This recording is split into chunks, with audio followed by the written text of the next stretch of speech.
Bismillah. Assalamualaikum warahmatullahi wabarakatuh. Hamdan katsiran tayyiban mubarakan fih kama yuhibbu rabbuna wa yardah. Asyhadu an la ilaha illallah wahdahu la syarika lah. Wa asyhadu anna Muhammadan abduhu wa rasuluhu la nabiyya ba'dah. Allahumma salli wa sallim wa barik ala asyrafil bariyati Rasulillah sallallahu alaihi wasallam wa ala alihi wa ashabihi wa man ittaba'ahum bi ihsanin ila yaumiddin. Faqala ta'ala ya ayyuhalladzina amanu ittaqullaha haqqa tuqatih wa la tamutunna illa wa antum muslimun. Fa'amma ba'du, ibadallah rahimani wa rahimakumullah. Tentunya kita memuji Allah subhanahu wa ta'ala karena atas izin Allah Jalla Jalaluhu saat ini kita berada di rumah Allah. Ini semua berkat taufik dan hidayah dari Allah subhanahu wa ta'ala. Kalaulah bukan karena Allah yang memberikan hidayah dan menggerakkan hati kita, maka demi Allah kita tidak akan pernah berada di tempat yang mulia ini. Nabi Muhammad sallallahu alaihi wasallam dalam hadis yang masyhur yang mungkin sering kita dengar, ketika beliau menggali parit di perang Khandaq, di mana Rasulullah sallallahu alaihi wasallam beliau selalu mengulang-ulang kalimat yang sama, kata perawi hadis, di mana beliau mengatakan laulallah, kalau bukan karena Allah mahtadaina, maka kita tidak akan pernah mendapatkan hidayah. Wala sallaina wala tasaddaqna, dan kita tidak akan pernah bisa sholat ataupun kemudian bersedekah. Semua karena Allah. Nikmat yang jauh lebih berharga dari dunia dan seisinya. Namun nikmat inilah nikmat yang jarang kita syukuri. Sehingga tidak jarang Allah kemudian mencabut kembali kenikmatan ini. Padahal Allah subhanahu wa ta'ala mengatakan, la in syakartum, wallahi ini bukan hanya berbicara tentang nikmat dunia. Ayat ini selalu dikaitkan dengan kenikmatan dunia. Banyak-banyak bersyukur. Kenapa? Supaya ditambah. Padahal kenikmatan yang sejati, kenikmatan yang sebenarnya bagi orang yang beriman bukan dunia. Dia tidak peduli dengan keadaannya di dalam kehidupan dunia. Tidak peduli. Karena yang penting bagi dirinya adalah ketika hatinya selalu berada di atas iman dan hidayah. Sefakir apapun keadaannya, dia tahu bahwa keadaannya pasti berakhir. Bahkan dia tahu Allah akan membalasnya dengan yang terbaik. Semakin sulit kehidupan seseorang di dunia, dan kemudian dia tetap menjaga keimanannya, dengan bersabar, dengan tetap melakukan ketaatan kepada Allah, maka balasan di akhirat adalah balasan yang terbaik untuk dirinya. Kita tahu bahwa yang pertama kali masuk surga bersama siapa? Rasulullah SAW. Siapa? Siapa yang pertama kali masuk surga bersama Rasulullah SAW? Jamaah? Hah? Siapa yang masuk surga bersama Rasul? Pertama kali ketika pintu surga itu diketuk oleh Rasulullah SAW. Ya jemaah. Jelas para sahabat. Tapi siapa di antara mereka? Para sahabat yang seperti apa? Para fuqara. Orang-orang yang fakir. Itu yang dimaksud oleh Nabi ketika Nabi mengatakan Allahumma ij'alni min zumratil fuqara. Ya Allah, jadikan aku dalam golongan atau rombongan orang-orang fakir. Nabi tidak sedang minta fakir. Tapi Nabi ingin kemudian berada di tengah-tengah mereka yang pertama kali akan masuk ke dalam surga Allah subhanahu wa ta'ala. Bagi orang yang beriman, keadaan iman, keadaan ketakwaan dan ketaatan mereka itu yang terpenting. Dan apapun yang terjadi kepada diri mereka pasti berakhir. Ya, kalau sekarang kita diminta menukarkan nikmat iman ini dengan dunia, maukah kita melakukannya? Mau tidak? Hah? Tidak, sama sekali, sedikit pun. Tidak. Allah tukarkan dengan dunia, tapi iman dilepas. Sedikit pun kita tidak mau melakukannya. Kenapa ragu jemaah? Tidak. Kenapa tidak?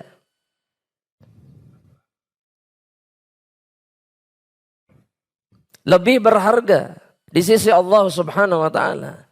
Imanlah yang menentukan seluruh kebaikan di dunia dan di akhirat. Bukan dunia. Dan sudah saatnya kita sadar bahwa dunia sama sekali bukan tujuan yang pantas kita jadikan sebagai tujuan.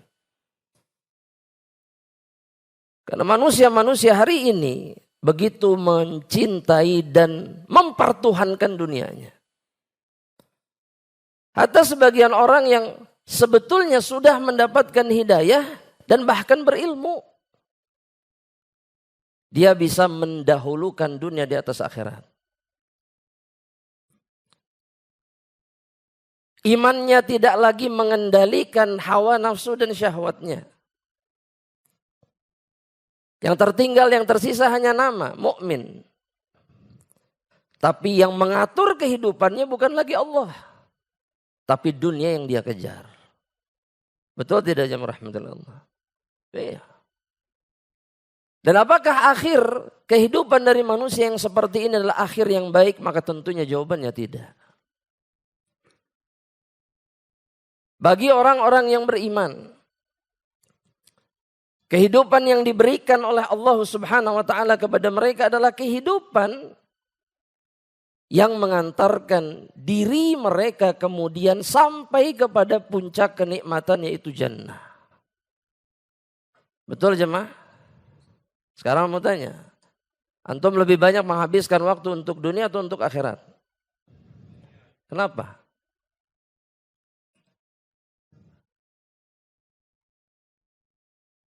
Antum jawabannya jujur sekali jemaah.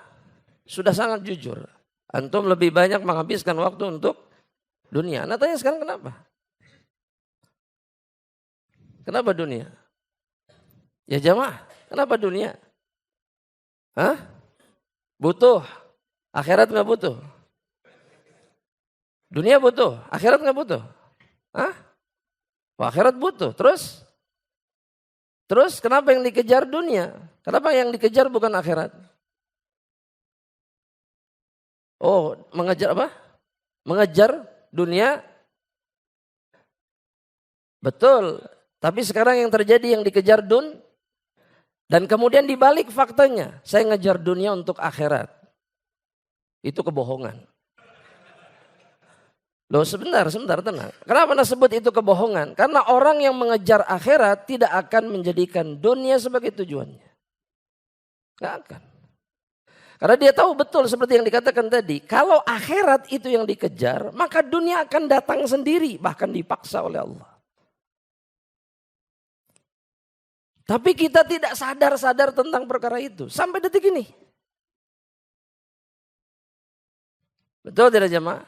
Padahal Nabi Muhammad SAW yang mengatakan dalam hadis yang diriwayatkan oleh Imam Abu Daud atau Ibnu Majah. Kata Rasulullah SAW, man kanatil akhiratu hammah, barang siapa yang akhirat jadi hamnya. Jadi apa yang dia pikirkan terus menerus.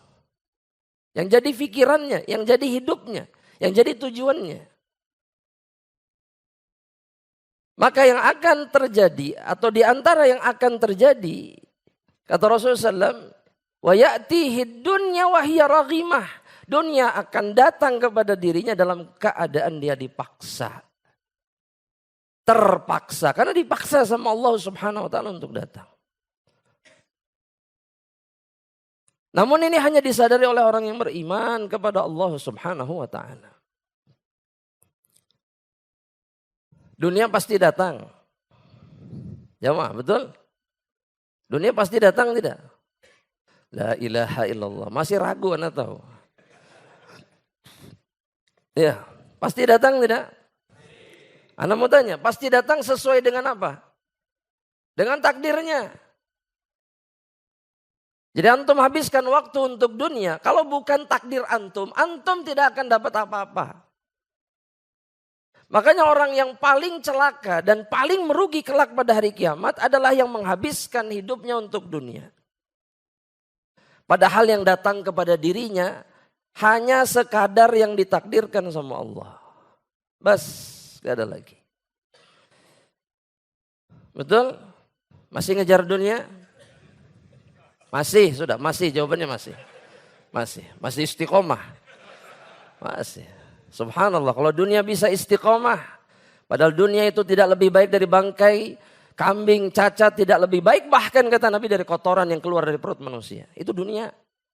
Itu yang antum kejar dari pagi, dari qobla subuh, berangkat dari rumah, sampai ke rumah lagi malam. Itu yang dikejar. Itu yang dikejar. Makanya penyesalannya akan sangat menyakitkan kelak pada hari kiamat. Kalau itu yang jadi tujuan hidup kita. Betul jemaah? Sekarang aja sudah nyesel sebetulnya. Betul? Aduh capeknya. Ya, yang lihatnya aja capek. Subuh, qobla subuh sudah pakai seragam. Ketemu sholat isya, ketemu dia lagi.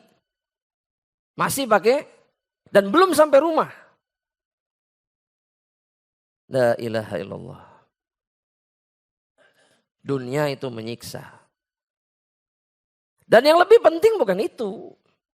Yang lebih penting bukan itu. Yang lebih penting bagi orang yang beriman bagaimana kemudian kelak nasibnya di akhirat.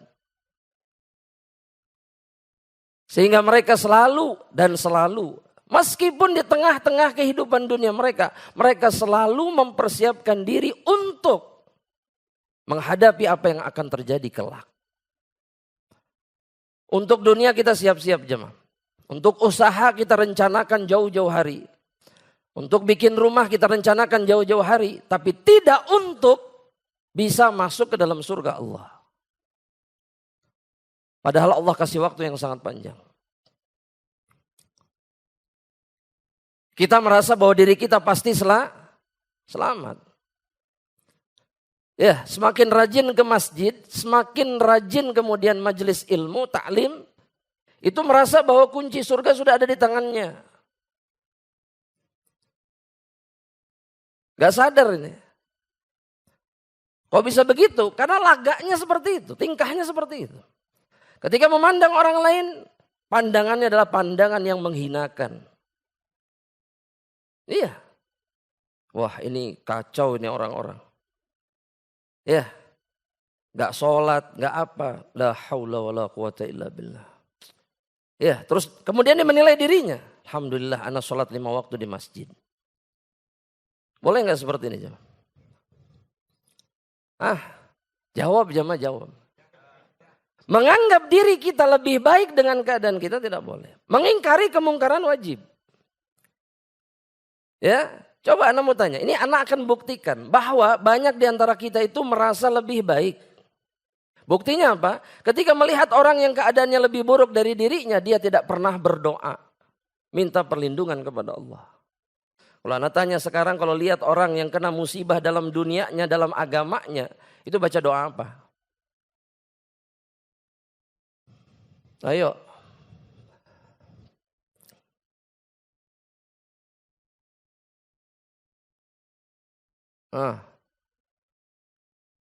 Taj'alna fitnatan fid dunya. Baik. Kita lock dulu jawabannya itu satu. Ada jawaban lain enggak? Mumtaz. Yang keras suaranya. Mimma btalaka bihi. Alhamdulillahilladzi afani mimma btalaka bihi wa faddalani ala kathirin mimman khalaqa tafdila. Siapa yang baru pertama kali dengar doa ini? Ini bukan aib jamaah, bukan aib, angkat tangan. Berarti yang lain pernah dengar? Enggak juga. Hafal, apalagi. Karena orang-orang yang beriman ketika melihat saudaranya yang tertimpa musibah, yang dia jadikan di dalam hatinya bukan merasa lebih baik, tapi dia berlindung dari keadaan saudaranya. Kenapa? Karena keadaan itu bisa berubah. Yang kita hukumi tidak pernah sholat itu bisa jadi ahlul masjid dan mati dalam keadaan seperti itu. Sedangkan yang dulunya ahlul masjid, itu bisa jadi apa? Menjadi orang yang meninggalkan sholat, meninggalkan rumah Allah. Dan kita lupa hadis Nabi yang mengatakan innamal a'malu bil khawatim. Sesungguhnya amalan itu tergantung akhirannya. Ya, hadis sahih riwayat Imam Bukhari. Bagi orang yang beriman yang penting bagi mereka adalah ujung perjalanannya. Kalau anda tanya sekarang ingin mati berakhir dalam keadaan seperti apa?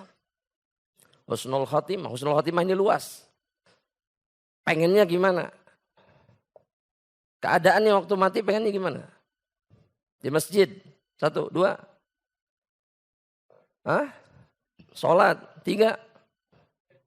Apa? Di atas tauhid. Kalimat la ilaha illallah. Terus.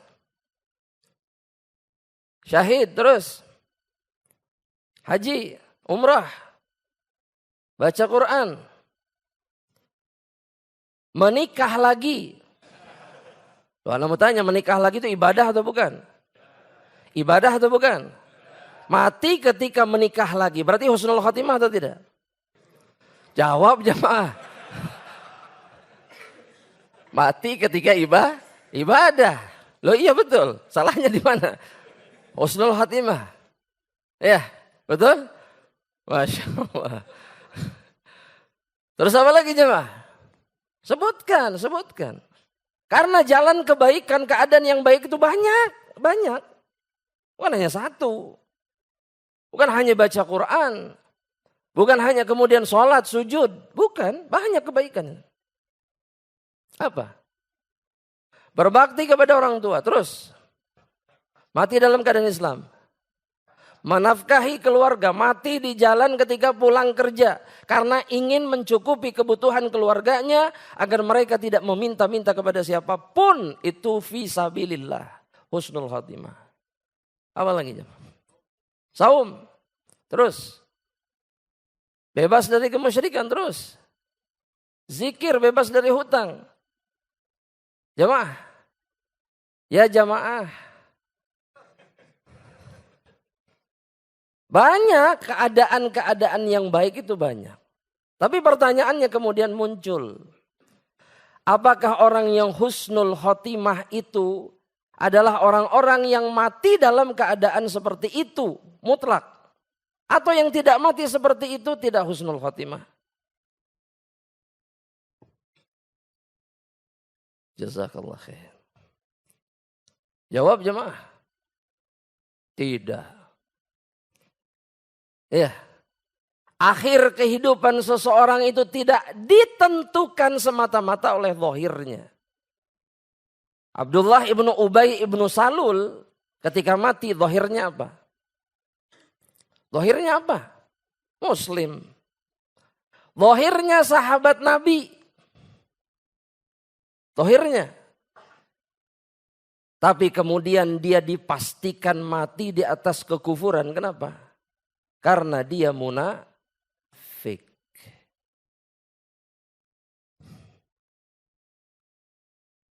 Orang-orang yang datang ke masjid, apakah semuanya mukmin? Tidak. Bahkan bisa jadi sebagian dari mereka musyrik. Mati dalam keadaan sedang sujud di dalam masjid. Apakah husnul khotimah? Tidak. Maka kita sibuk dengan zahir tapi tidak sibuk dengan asbab. Dengan sebab. Nah, Syekh Muhammad Ibnu Shalih Al-Utsaimin rahimahullah ta'ala. Di dalam salah satu acara fatwa beliau. Jadi beliau ditanya dan menjawab. Ya. Ditanya tentang alamat husnul khotimah itu seperti apa? Pertanyaan sederhana aja. Antum bisa jawab tadi semuanya. Ya, mati ketika ini, mati ketika itu, betul? Ya sudah tandanya itu. Atau mati ketika tenggelam misalkan, mati terbakar, mati tertimpa bangunan, mati sakit perut, mati setelah melahirkan. Ya, atau mati di hari Jum'ah. Atau mati dalam keadaan irqul jabin, jidatnya berkeringat dan seterusnya. Ini alamat yang disebutkan dalam Islam. Tapi apakah seperti itu? Mutlak seperti itu? Maka kata Syekh, perhatikan jemaah. Rahimahullahu ta'ala. Laisal maksud, kata beliau, min husnil khatimah anta muta wa anta fil masjid au ala sajadatis shalah. Husnul khatimah itu bukan engkau mati di dalam masjid atau di atas sejadah salat. Dan selama inilah yang kita jadikan sebagai acuan. Betul jemaah? Meninggal lagi di masjid. Ini bukan berarti kemudian kita katakan kalau mati di masjid bukan husnul khatimah. Husnul khatimah kalau ada penyebab-penyebabnya. Paham maksudnya jemaah?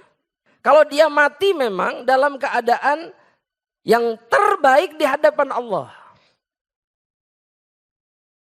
Atau kata Syekh kemudian beliau mengatakan au tamutaf wal mushaf baina yadaik. Engkau mati dalam keadaan mushaf di antara kedua tanganmu. Ya. Lagi baca? Anda mau tanya, orang kalau di depan wajahnya ada Quran, dia lagi baca atau lagi tidur? Lagi baca. Tapi bacanya lama atau tidurnya yang lama? Yang sering terjadi apa jemaah? Baru bismillahirrahmanirrahim. Dan nafasnya sudah beda. Baru baca satu halaman. Halaman berikutnya sudah dilipat sama dia. Set. Ditandain sama dia tapi tetap terbuka. Ini yang banyak terjadi jemaah. Bukan berarti ini tercela, bukan. Tapi kita tidak bisa menjadikan itu mutlak sebagai isyarat. Maka benar apa kata Syekh? Kenapa beliau mengatakan hal seperti itu? Beliau kemudian menyebutkan dasarnya apa? Kata beliau rahimahullahu ta'ala. Faqad mata khairul bariyah. Nabi Muhammad SAW sebaik-baiknya manusia, sebaik-baiknya makhluk. Jam'a, pokoknya mutlak ini. Di atas semua makhluk, yang terbaik. Wa huwa ala firashihi, dalam keadaan dia terbaring di atas kasurnya. Nabi sedang sholat? Tidak. Atau mushaf di antara beliau? Tidak. Nabi sedang terlentang. Nabi sedang didekap bahkan oleh istrinya. Ya. Wasahibuhu. Siapa sahibuhu? Kalau ada sahabat yang disebut dengan sahibnya Nabi, sahibuhu, sahibur Rasul, siapa yang dimaksud? Abu Bakar As-Siddiq. Sebagaimana yang disyaratkan oleh Allah dalam Al-Quran, idh qala li sahibihi la tahzan, ketika Nabi SAW mengatakan kepada sahabatnya itu Abu Bakar As-Siddiq di gua apa? Gua Thawr. La tahzan. Jangan bersedih. Kenapa jangan bersedih? Innallaha ma'ana. Abu Bakar As-Siddiq mati dalam keadaan apa? Ala firashihi, kata Syekh. Sama di atas kasurnya juga. Dan kita tidak pernah ragu bahwa kematian, setelah kematian atau wafatnya Rasulullah SAW, yang terbaik itu wafatnya Abu Bakar As-Siddiq. Yang paling husnul khotimah. Dan beliau wafat di atas kasur. Sekarang Anda tanya dulu, antum mau mati di masjid ketika sujud atau di atas kasur? Sudah berubah permintaannya atau belum? Belum, taib. Dan beliau menyebutkan satu dalil lagi jamaah rahmatillah Allah. Atau satu dasar lagi. Apa? Khalid ibn Walid. Radhiyallahu ta'ala. Mati di mana? Di atas kasur. Kematian yang bahkan beliau seperti menyesalinya. Kenapa? Karena yang dikejar sama beliau sepanjang hidup bukan mati di atas kasur. Tapi di mana? Medan perang. Anda mau tanya. Kenapa Khalid tidak mati, tidak wafat di medan perang? Takdir betul, itu muntah sudah jawaban. Itu nggak bisa dibantah sudah. Takdir Allah. Ya, alasannya karena Khalid itu kata Rasulullah SAW, Sayfullahil Maslul. Dia adalah pedangnya Allah yang terhunus, yang dilepaskan dari tempatnya. Dan Saifullah tidak boleh patah di dalam kehidupan dunia. Itu yang menyebabkan kenapa Khalid tidak ditakdirkan wafat di medan perang. Karena dia adalah pedangnya Allah. 100 lebih peperangan di dalam Islam. Dan semuanya dimenangkan oleh Khalid. Sehingga di akhir Khalid diberikan pelajaran oleh Umar bin Khattab. Karena sudah mulai orang bilang kalau ada Khalid pasti menang. Sudah mulai muncul apa? Syirik kecil sudah muncul.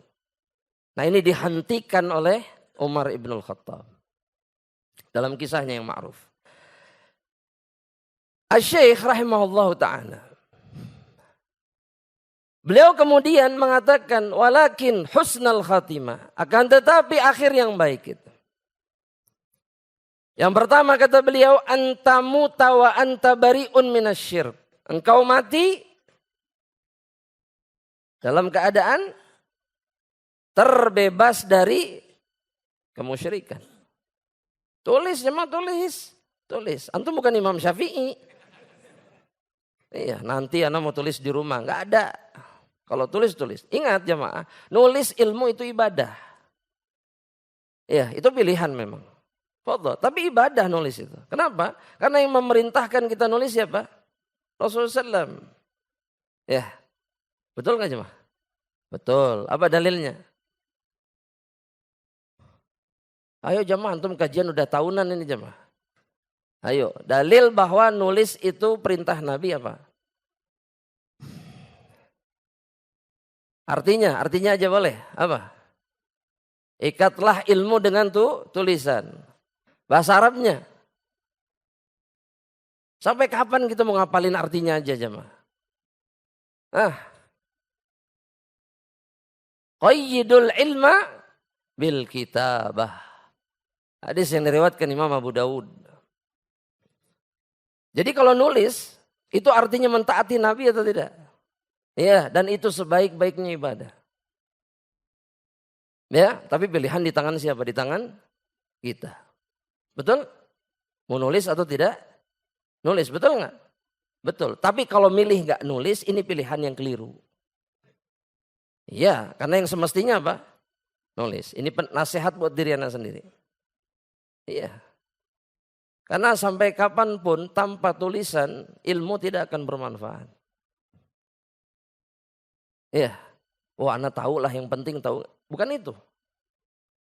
Kita ini belajar bukan untuk penting tahu. Tapi apa? Untuk bisa mengamalkan. Dan kita ini pelupa. Diciptakan dalam keadaan suka lupa. Ya. Yang pertama apa tadi coba? Nah bahasa Arabnya. Anta muta wa anta bari'un minasyirki. Husnul khotimah itu ketika engkau mati dalam keadaan engkau terbebas, terlepas dari kemusyrikan. Ya. Dan syirik yang dimaksud ini syirik besar, syirik kecil, sama. Mungkin syirik besar enggak ya, betul enggak? Jemaah, antum pelaku syirik besar atau bukan? Ya Allah tinggal dijawab jemaah. Bukan. Insya Allah. Ya.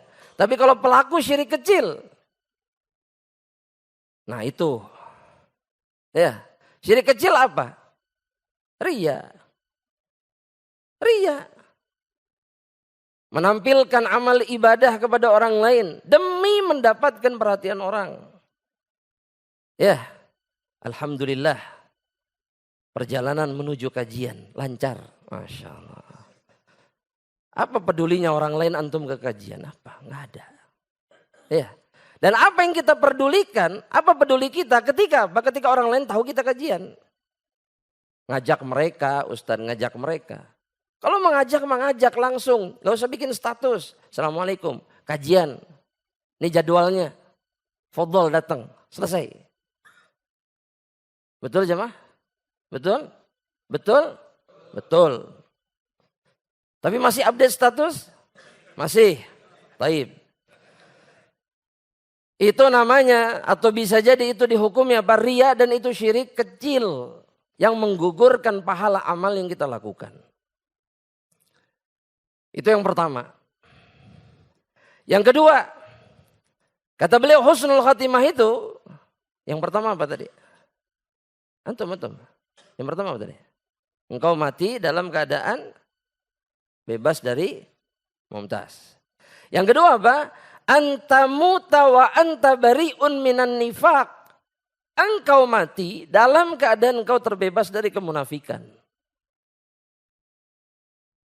Baik i'tiqadi ataupun amali. Apa bedanya i'tiqadi sama amali?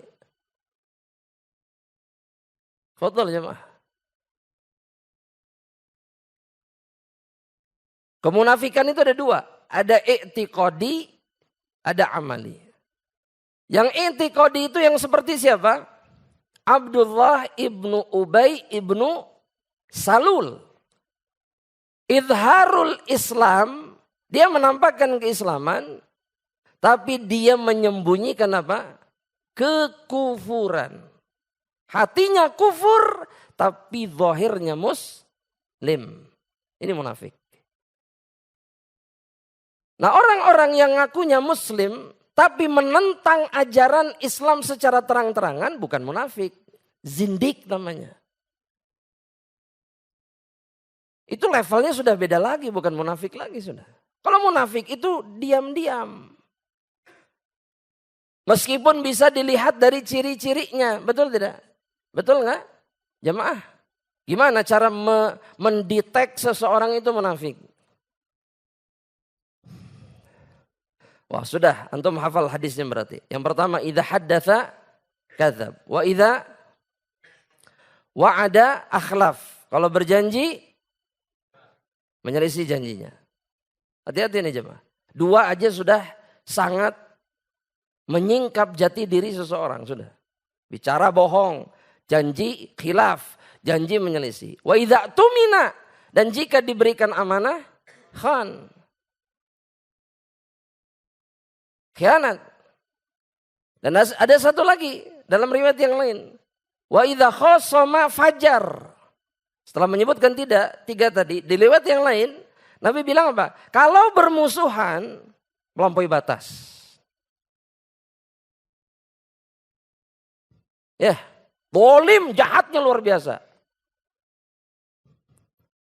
Antum kalau diklakson di jalan, antum gak salah. Antum kesel nggak? Jawab aja jamaah, kesel nggak? Kesel. Apa yang harus dilakukan? Klakson balik. Yang ngelakson antum itu durasinya cuma 2 detik, tapi antum balas berapa detik? Ciri munafik. Oh benar, anak serius ini. Karena orang munafik itu ketika membalas dia jauh lebih jahat. Itu munafik itu. Ya. Ditampar, dibalasnya apa? Dipukulin sama dia. Munafik.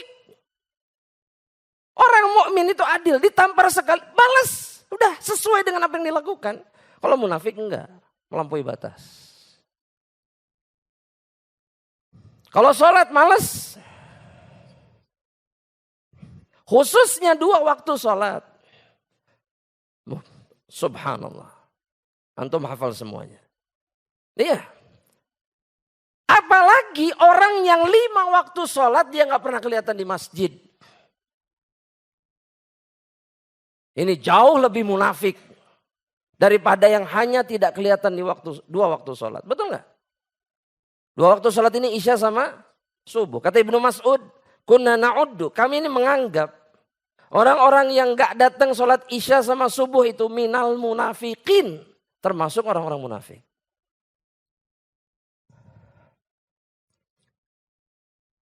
Anggap kalau hukum ke masjid itu nggak wajib, anggap seperti itu. Tidak hadir di masjid di dua waktu sholat ini munafik. Sampai kapan kita membiarkan diri kita seperti ini jemaah? Gak sadar bahwa dirinya menyimpan, menanam, bahkan menumbuhkan kemunafikan di dalam dadanya. Dan bagaimana kalau dia mati dalam keadaan seperti ini? Husnul khatimah atau su'ul khatimah? Su'ul khatimah. Ya, betul? Betul. Teman-teman siapa? Rehan. Umur berapa Rehan? 23. Sudah menikah? Belum? Pengen menikah? Pengen? Insya Allah mudahkan insya Allah.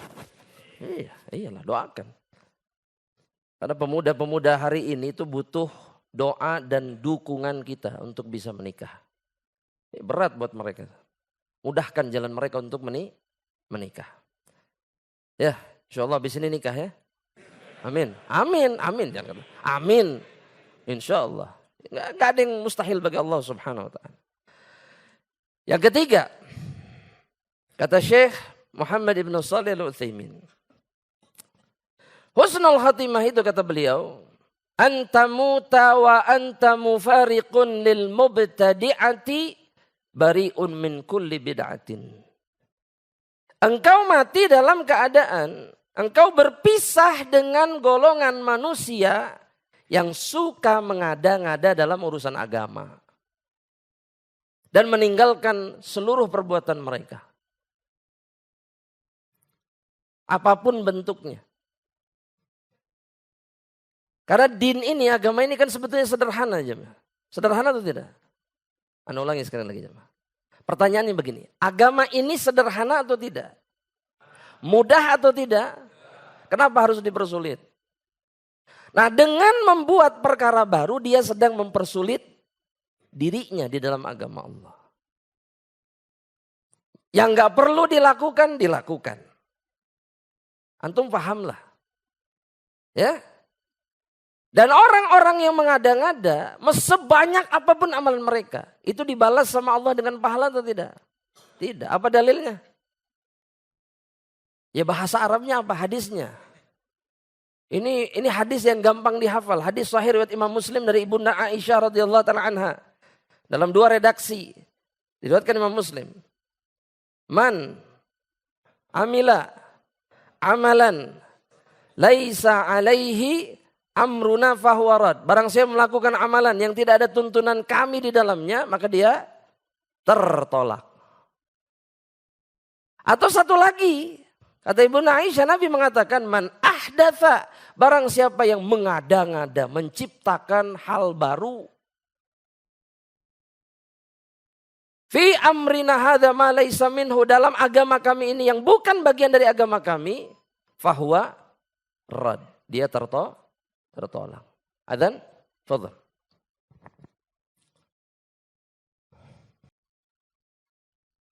Nah, alhamdulillah wassalatu wassalamu ala Rasulillah, fa amma ba'd. Ahibati fillah wa ikhwani fid din, azani Allah wa iyyakum. Asy-Syaikh kemudian mengatakan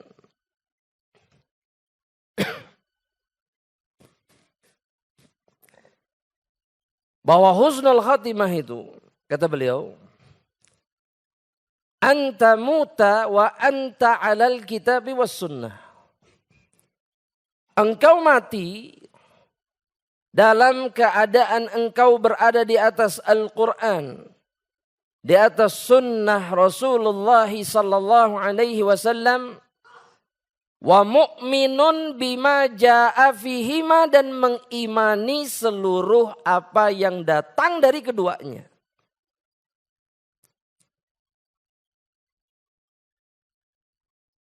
Dan Al-Quran begitu juga dengan sunnah itu tidak cukup hanya dibaca. Al-Quran dan juga sunnah itu tidak cukup hanya menjadi pengetahuan. Anak tahu ini sunnah. Anak tahu itu bukan sunnah. Gak cukup. Karena yang diinginkan oleh Allah dan yang diajarkan oleh Rasulullah SAW itu apa? Al-amal, pengamalannya meskipun sedikit. Allah gak minta banyak, jemaah rahmatullah. Allah hanya meminta kita beramal semampunya. Meskipun jumlahnya sedikit dan kemudian dawam. Apa itu dawam, jemaah? Terus menerus. Sehingga kita tidak punya hujah kelak di hadapan Allah. Untuk mengatakan, ya Allah Islam terlalu berat buat anak. Gak ada. Itu tidak ada dalam Islam. Karena Allah sudah mempermudah jalan bagi kita. Nabi Muhammad SAW dalam hadis yang sahih beliau mengatakan, ahabbul a'mali ilallahi adwamuha wa inqal. Sebaik-baiknya atau amalan yang paling dicintai sama Allah. Itu adalah yang paling dawam, yang terus menerus meskipun sedikit. Nabi mengatakan juga la tahtaqiranna minal ma'rufi syai'an. Jangan meremehkan kebaikan meskipun sedikit. Kalau kita kan kalau sedikit merasa diremehkan, yang banyak tidak dilakukan. Mana malu ngeluarin uang ke kenceleng itu 2.000 rupiah, malu. Kalau begitu yang banyak dong, jangan 2.000 rupiah. Itu juga gak dilakukan. Maunya apa? Maunya apa? Kita pengen surga, tapi kita tidak mau melakukan apapun. La haula wala quwata illa billah. Ana mau tanya lah, sederhana aja. Ketika antum sedekah, kemana larinya harta yang antum sedekahkan? Jamaah. La ilaha illallah. Tapi gini aja, antum sedekah kenapa? Enggak, sebab yang menyebabkan antum sedekah apa? Duitnya ada, itu aja. Bukan perintah Allah, bukan. Oh, itu dulu perintah Allah. Yang kedua, tuntunan Rasulullah SAW atau bukan? Iya, itu dulu. Harus itu yang jadi penyebabnya. Yang kedua, yang ketiga, hartanya ada. Anak mau tanya, kalau nggak punya harta nggak bisa sedekah? Jawab, bisa. Itu membuktikan bahwa sedekah itu tidak tergantung harta sedikit pun. Kalaupun sedekahnya pakai harta, nah pertanyaannya, kemana larinya harta ini ketika disedekahkan? Taib, yang lebih dulu keluarga. Taib, sudah dikasih sama keluarga, terus jadi apa dia buat kita? Pahalanya apa? Dilipat gandakan oleh Allah Subhanahu wa ta'ala. Sampai pahala ini sebesar gunung di sisi Allah. Itu dulu jamaah. Dan itu akan kita jumpai kapan, di mana? Di surga. Hatta di dunia, harta itu akan kembali kepada kita dengan berlipat ganda. Tapi kita gak percaya. Apa buktinya kita gak percaya? Kita gak banyak sedekah dengan harta.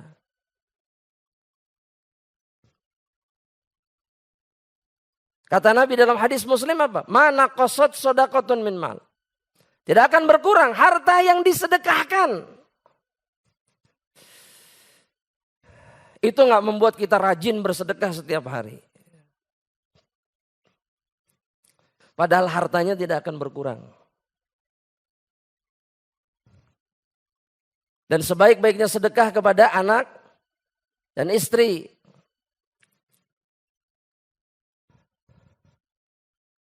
Jemaah,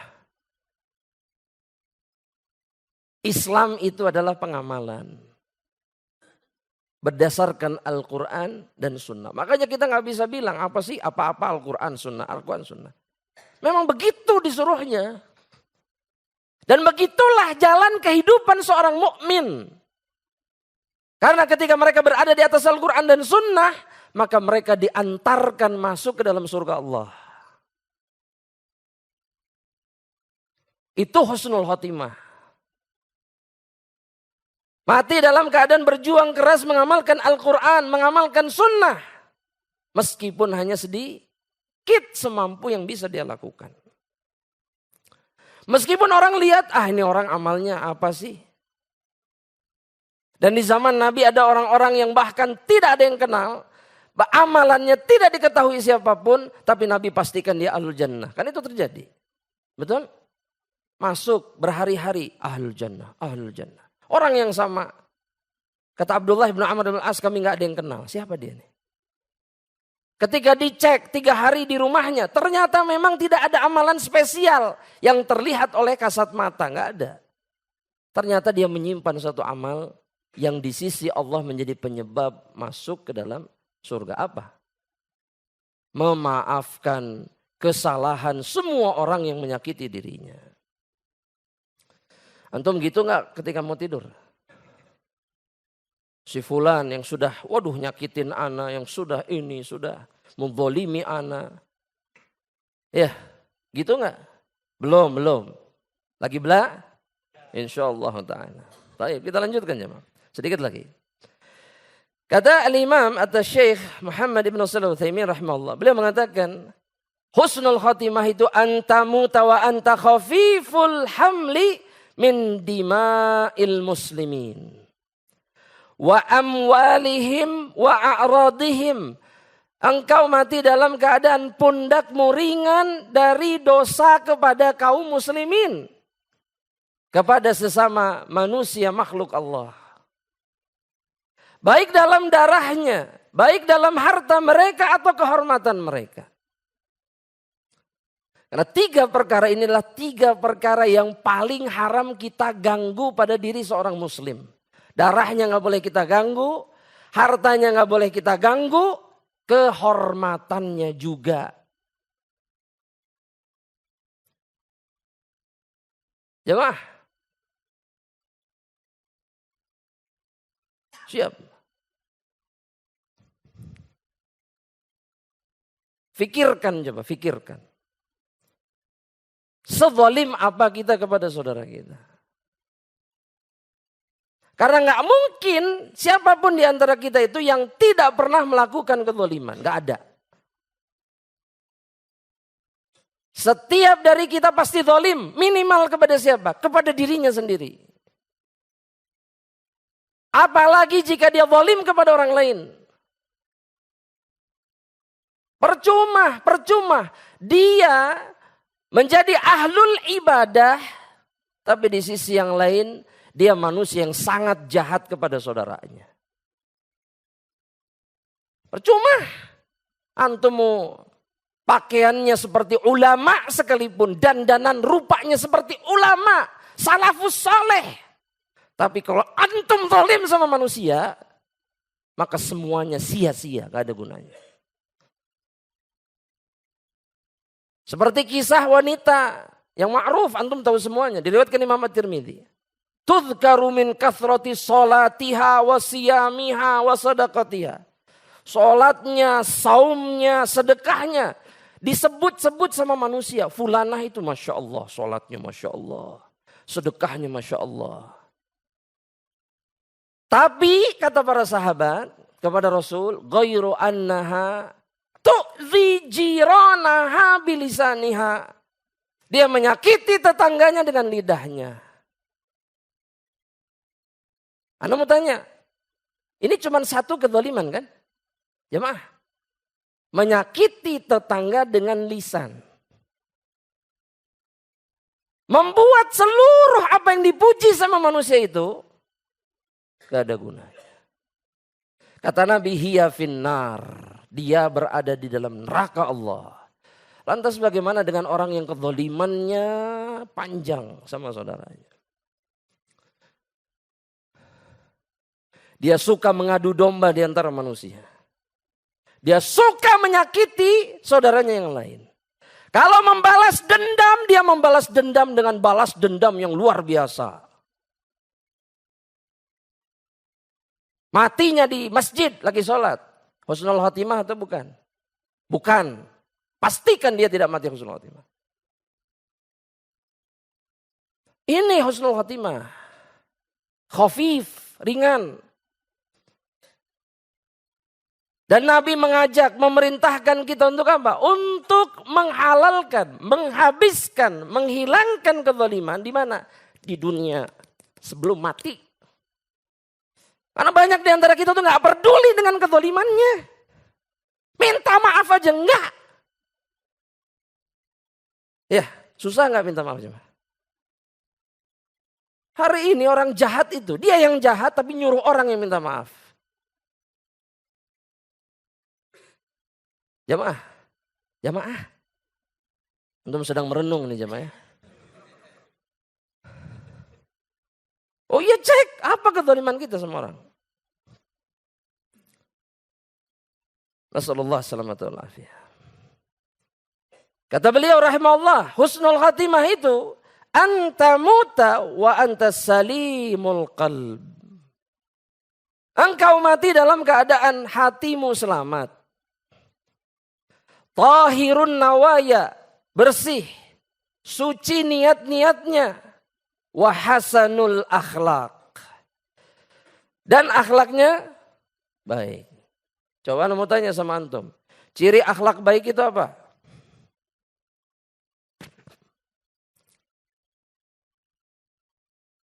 Menghormati yang lebih tua, terus apa lagi? Tidak menyakiti saudaranya, terus apa lagi? Jujur, terus? Amanah, terus? Pemaaf, terus? Birrul walidain, terus? Tidak mengadu domba, terus? Mendamaikan. Al-Hasan Al-Basri mengatakan akhlakul karimah itu cirinya cuma 3. Tulis. Antum bukan imam?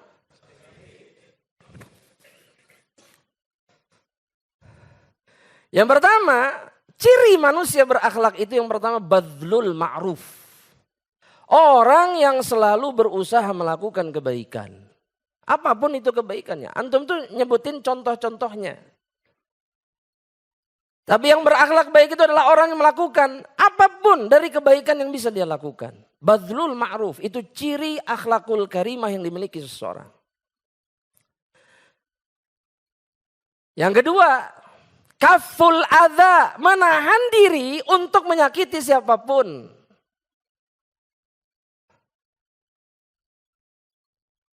Itu akhlakul karimah. Ada orang yang tampangnya kayak malaikat, tapi suka menyakiti orang. Betul nggak jemaah? Banyak. Kalau dilihat sekilas kayak ahlul jannah. Iya. Gak nyangka, pasti gitu pasti. Gak nyangka. Mohon maaf, padahal di sisi yang lain, dia dengan syaitan seperti saudara kandung. Sahih. Karena sifatnya mirip setan. Dari kalangan jin. Cuman tampaknya saja seperti malaikat. Betul jemaah? Itu sudah berapa itu? Yang ketiga. Basyasyatul wajhi.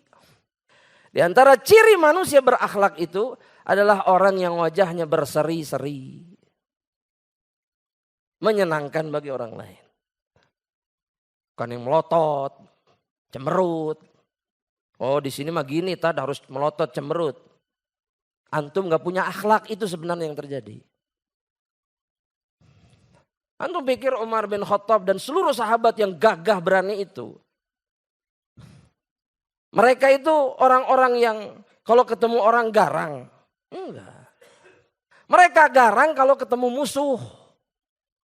Tapi kalau ketemu mukmin, maka wajah mereka adalah wajah yang penuh kasih sayang.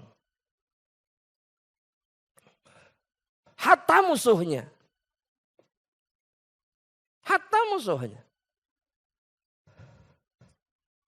Ya.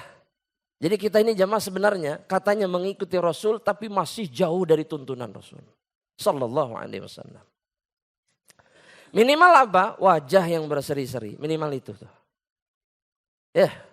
Kalau ketemu orang melotot dulu. Nanti kalau dikira frekuensinya sama baru senyum. Ini ikhwan nih, ikhwan. Mesin. Sama, betul. Ya, kita udah salam berkali-kali dipelototin dulu. Diverifikasi dulu sama dia. La haula wala quwata illa billah. Kata Syekh, la tahmilu ghillan wala hiqdan wala daghinatan li muslim, engkau tidak menyimpan di dalam hatimu ghil, kebencian kepada saudaramu, wala hiqd, hasad kepada saudaramu, wala daghinah, engkau tidak menyimpan dendam kepada saudaramu. Ya. Dan inilah yang disebut oleh Nabi dalam satu hadis sahih, diriwayatkan oleh Imam Ibnu Majah sebagai orang yang terbaik. Afdhalun nas, kata Nabi, kullu mahmumil qalbi saduqil lisan. Manusia terbaik itu yang punya hati mahmum. Apa itu hati mahmum? Seperti yang disebutkan oleh Syekh tadi. Gak ada kebencian, gak ada hasad, tidak ada dendam, tidak ada dosa di dalam hatinya. Itu manusia terbaik. Dan yang terakhir, jamaah yang dirahmati oleh Allah. Kata Syekh, husnul khatimah itu antusalliya khamsaka fi waqtiha ma'al jama'ati liman lahum haqqul jama'ah. Engkau mati dalam keadaan engkau melaksanakan sholat 5 waktumu tepat pada waktunya. Di mana? Bagi yang wajib sholat di masjid. Siapa yang wajib sholat di masjid? Baligh. Laki-laki baligh. Terus apa lagi? Mukim. Terus apa lagi? Berakal. Terus apa lagi? Tidak punya uzur. Wajib ke masjid. Anggap tidak wajib. Maka pastikan kalau sama sekali tidak ke masjid, munafik. Karena orang ini sekarang mengatakan sholat tidak wajib, supaya apa? Supaya mereka nggak ke masjid. Itu tujuannya sebetulnya. Bukan khilaf masalah fikih, bukan. Karena mereka menyembunyikan kemunafikan mereka. Karena mereka nggak pengen aja sholat di masjid. Hatta Imam Syafi'i yang mengatakan bahwa itu sunnah muakkadah. Itu mengatakan bahwa yang lebih baik dan yang sepantasnya dilakukan muslim adalah ke masjid. Bukan di rumah. Meskipun hukumnya tidak sampai derajat wajib. Padahal dalilnya begitu banyak. Sholat di masjid, bagi orang yang tadi antum sebutkan cirinya, itu hukumnya apa? Wajib. Wa tu'addi maftaradahu Allahu 'alaika, dan engkau menunaikan seluruh yang diwajibkan sama Allah kepada dirimu. Mati dalam keadaan seperti ini. Kenapa Syekh memisahkan sholat di antara kewajiban yang lain? Kenapa? Karena enggak ada perkara yang lebih wajib dari ibadah setelah kalimat tauhid yang lebih wajib daripada sholat.